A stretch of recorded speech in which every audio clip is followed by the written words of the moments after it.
साथियों, हमारे आइलैंड्स की सिक्योरिटी और इंटीग्रिटी में भी हमारी नेवी का बड़ा रोल है। कुछ समय पहले हमने फैसला लिया था कि 26 जनवरी को देश के हर आइलैंड पर तिरंगा फहराया जाना चाहिए। देश के उस संकल्प को हमारी नेवी हर 26 जनवरी को आन बान शान के साथ पूरा करती रहती है। मैं नेवी को बधाई देता हूं। आज भारत के हर द्वीप पर नौसेना तिरंगा फहरा रही है। साथियों, आज जब भारत तेजी से आगे बढ़ रहा है तो हम प्रयास कर रहे हैं कि भारत के साथ ग्लोबल साउथ के सभी देश भी तेजी से आगे बढ़े और इसके लिए हम महासागर मैरीटाइम विजन उस पर हम तेज गति से काम कर रहे हैं। हम कई देशों के विकास में उनके पार्टनर बन रहे हैं और साथ ही अगर जरूरत पड़ती है तो हम धरती के किसी भी कोने में मानवीय मदद के लिए भी मौजूद रहते हैं। अफ्रीका से लेकर साउथ ईस्ट एशिया तक आपदा के समय, विपत्ति के समय दुनिया भारत को विश्व बंधु के रूप में देखती है। 2014 में हमारे पड़ोसी देश मालदीव में पानी का संकट आया। हमने ऑपरेशन नीर चलाया। हमारी नेवी स्वच्छ पानी लेकर मालदीव पहुंची। 2017 में श्रीलंका में बाढ़ की विभीषिका आई। भारत ने सबसे पहले मदद का हाथ लंबाया। 2018 में इंडोनेशिया में सुनामी की तबाही आई।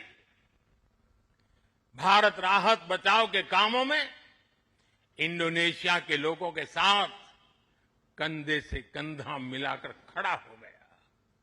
इसी तरह म्यांमार में भूकंप से आया विनाश, या फिर 2019 में मोजाम्बिक और 2020 में मेडागास्कर का संकट हो, भारत हर जगह सेवा की भावना से पहुंचा।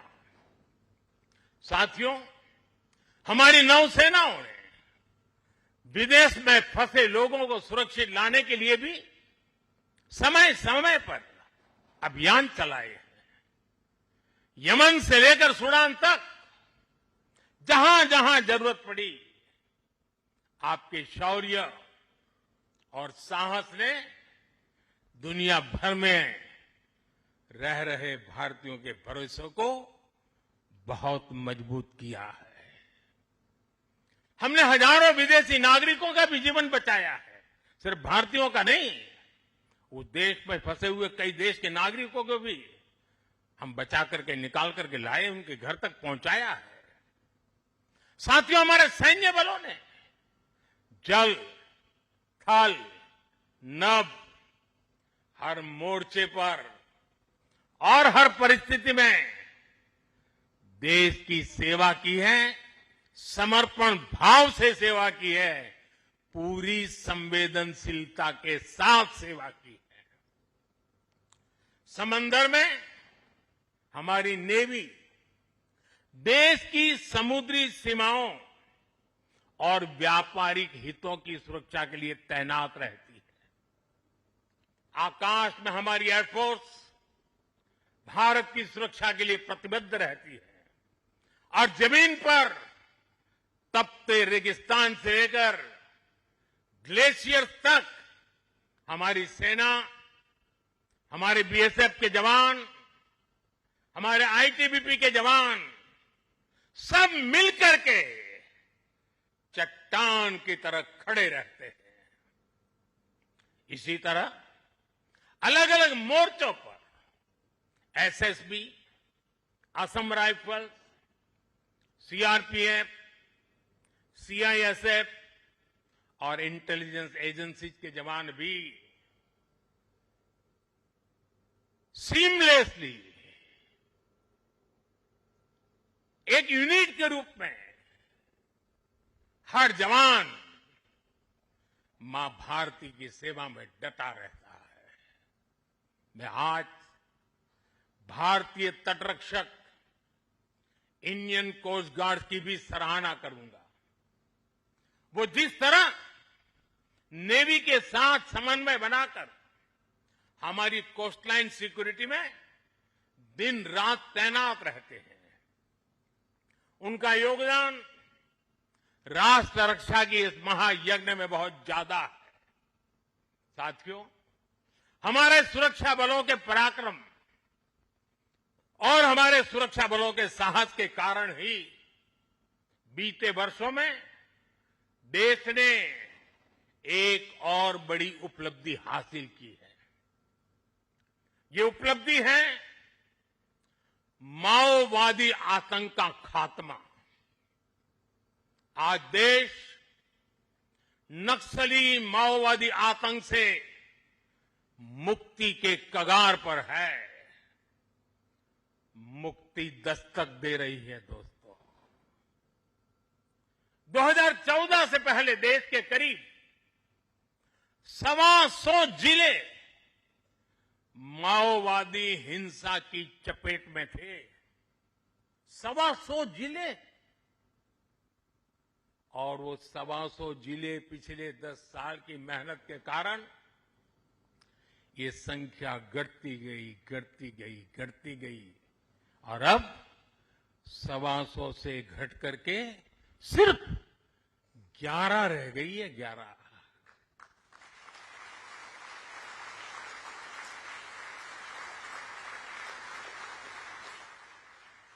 और 11 में भी जिसको थोड़ा अभी भी उनका प्रभाव नजर आ रहा है, वो संख्या तो सिर्फ 3 जिले बचे हैं। 125 में से सिर्फ 3।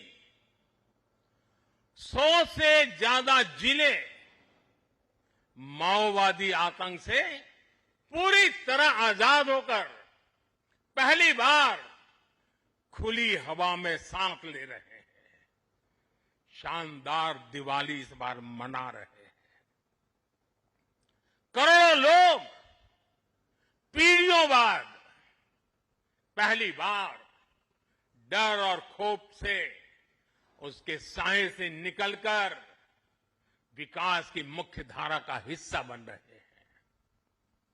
जिन इलाकों में माओवादी नक्सली सड़कें नहीं बनने देते थे, स्कूल नहीं खुलने देते थे, अस्पताल नहीं बनने देते थे, बने बनाए चल रहे स्कूलों को बम से उड़ा दिए जाते थे, अस्पतालों को, डॉक्टरों को गोलियों से भून दिया जाता था, मोबाइल टावर नहीं लगने देते थे, वहां अब हाईवेज बन रहे हैं, नए उद्योग ले रहे हैं, स्कूल और अस्पताल वहां के बच्चों का भविष्य गढ़ रहे हैं। देश को सफलता हमारे सभी सुरक्षा बलों के तप, त्याग और साहस से ही मिली है। और मुझे खुशी है कि ऐसे अनेक जिलों में आज पहली बार लोग आन बान शान के साथ दिवाली मनाने जा रहे हैं।